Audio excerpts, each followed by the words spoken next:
Musika. Ang sarap makinig palagi ng musika. Sapagkat karamay ito sa lungkot at saya. Minsan kahit hindi masakit ang kanta. Parang palagi itong tugma sa nadarama. Kapag masaya, sumasabay sa ritmo ang ulo. Kapag malungkot naman luha ay basta na lang tutulo. Kahit hindi para sa'yo pakiramdam mo pinapatamaan ka nito. Kaya bigla na lang kikirot ang dibdib mo. Kasabay ng pagtatapos ng kantang masaya.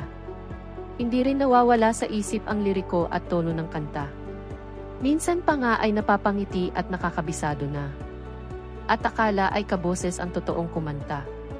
Ngunit pag ang kanta naman ay malungkot, ibang-iba ang hatid nito at dulot. Katulad lang rin ng totoong sumulat at umawit. Hindi matatawaran ang lirikong kay sakit.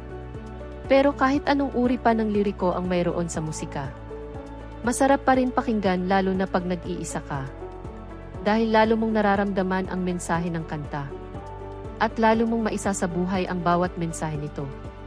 Kaya lalo kong iniidolo ang mga magaling na mga nganta.